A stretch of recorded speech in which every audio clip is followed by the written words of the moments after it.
Hey, what's up, everybody? Well, y'all see part of a cable right there. Let me show y'all my latest project. Now, this right here, I'm rewiring graphs. I'm gonna hide this right here. Y'all probably just saw what that is. There's my bracket. There's a power wire and a network wire. Let me show y'all my network wire. There's my link. That's link it. Now what I've done, this is going from the console to the bow. This is my network cable. I put this wire loom on it. I'm gonna have to just pull this out and go get one that's long enough. I'm gonna have to go get one cut long enough. But let me show y'all what I did, how I've done all this. This is for my electronics. Y'all see that? There's a fuse block. I don't know if y'all can hear me or not, but there's a fuse block right there that I wired in. Now, I've had to put it on this side of the boat. Not very happy with that. I was wanting it on that side of the boat, but I'm scared to screw into this right here. That's kind of on the outside of my hull. I'm scared to do it. So, I've got a little gap right in here. So I just screwed it there. Now, this boat, let me get up. This boat here had rod organizers in it. I pulled the tubes out. I don't like the tubes. I did it over here on this side, the passenger side. But I left this in here. That's where your rods go, and got the little cord to hold your rods, little step up. I took it out of the passenger side of the boat, but I left it on the driver's side. And here's why. Let me pull this off and I'll show you if I can get it out of there. It's kind of tricky to get it out. There's, y'all see that? These skeeters have what they call a dry dock system. And all it is a 4-inch blower motor that circulates air throughout the boat. I don't know why a washer's in there.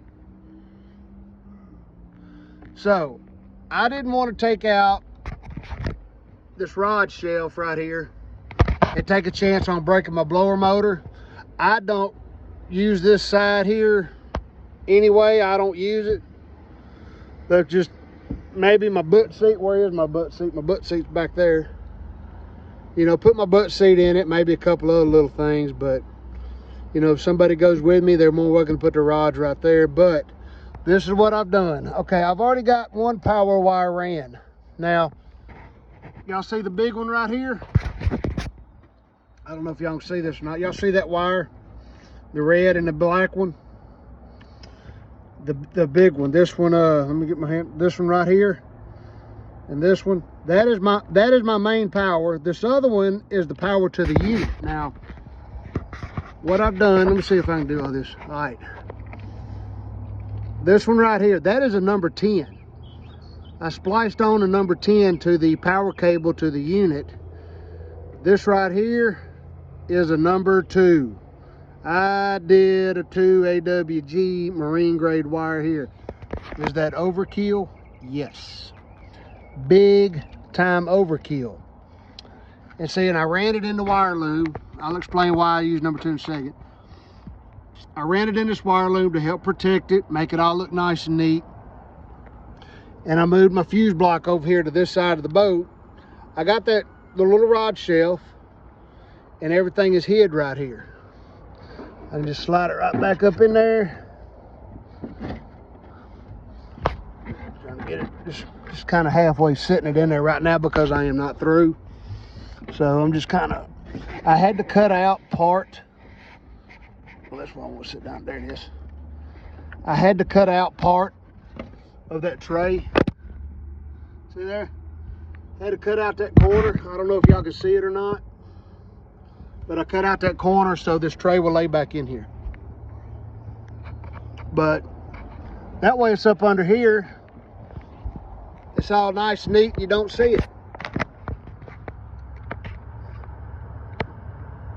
Kind of like that.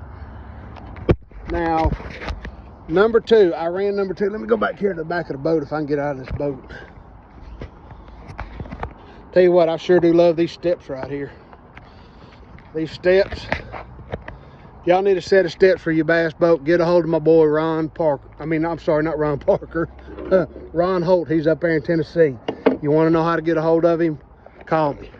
I will sure put you in touch with the man. Build some great steps. Okay. There's my battery wire.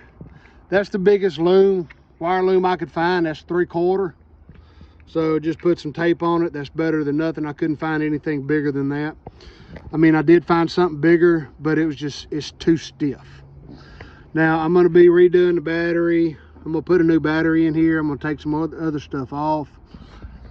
You can see right here with this number 10 ran up there to the units that were on here. I'm putting new units on this boat.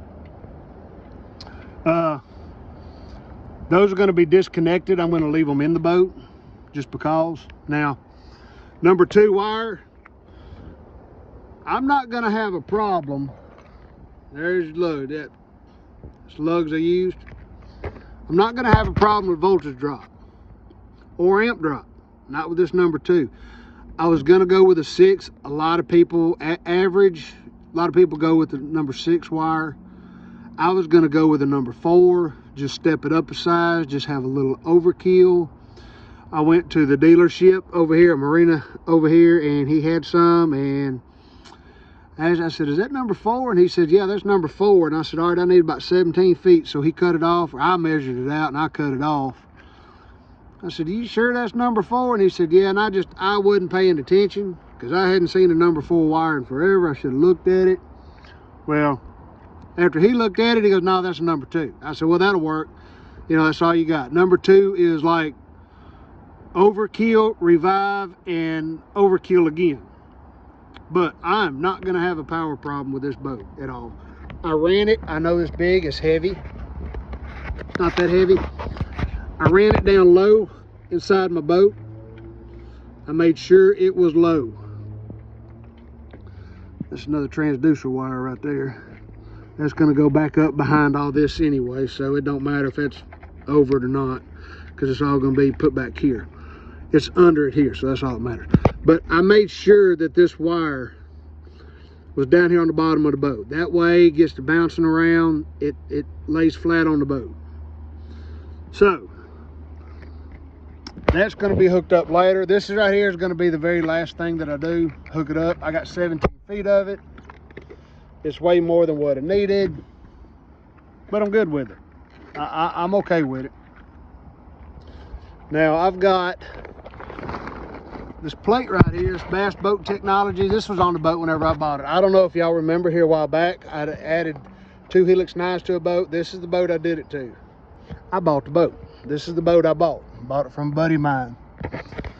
See my little fuse block right there? It's all gonna be nice. This is gonna be nice.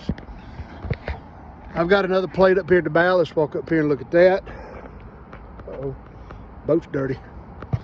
All right, I'm gonna have another unit right here. The plate I had on here was kind of scratched up from the bracket, trying to mount the bracket on here. So I was gonna paint it with a textured spray paint, cleaned it up real good, sanded it down, went to paint it. The paint tried to bubble. After as it was drying, it was flaking off. So I just pulled it off. My son works at a welding shop, and they also do powder coating. I sent it with him this morning, and they're gonna powder coat it for me. So it'll be all new. But there's my network wire cable right here. Still got the transducer to put on here. That's gonna be a little bit. We're fixing to be busy. I've also ordered some more stuff. The transducer is gonna go right back, right there with transducer shield. So I'm waiting on those to come in because it's a totally different transducer. Now I'm gonna keep it surprised. Y'all might have seen that link cable, might know what I'm putting on here. Some of y'all might be shocked, but actually, and accessibility to all this is pretty easy in these skeeters. You got a little panel right here. You got everything under the sun right there. You know, see here's a little bit of slack. This is the power cable. Now let me tell you what I did with the power cable to this. I talked to the manufacturer about this. You can add up to 15 feet of a number 10 if you have to extend it, to hook it up. I asked them about cutting the power cable and extending it with the number 10. Basically, because everybody knows, let me find my wire here.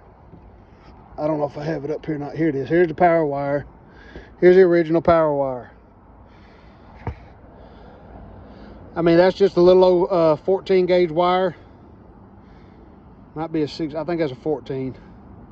But I cut this much off. I cut off 4 feet, left 2 foot, spliced a number 10 to it with heat shrink. I do not have those up here with me. I used the butt splices that I used. I'll go through all that once I get all this done. I'll do a complete walkthrough, but it's those butt splices that have the solder in them. You heat them up and the solder melts. That's what I used. But that's my project that's going on now. I just went ahead and did it. Was gonna wait. I got to get the bottom of this boat fixed, but I just went ahead and doing this anyway. But anyway, I just wanted to give y'all a quick rundown of what's going on today. I'm not gonna be able to do anything else today. We got to get ready to go to Pickwick. We're going to Pickwick this weekend, fishing the BFLs. And my son's a boater. I'm going as a co. We're fixing to get ready to go to the BFL pre-fishing this weekend. I got to get his boat ready. He wants to take his boat because he's got a spot lock trolling motor. He's got that Turo Pro. He said, I'm gonna need us. Okay, well, we'll just take your boat. So let me get off here, guys, kind of wrap up a few things, clean up some stuff, and I will see y'all later. Shut the live well.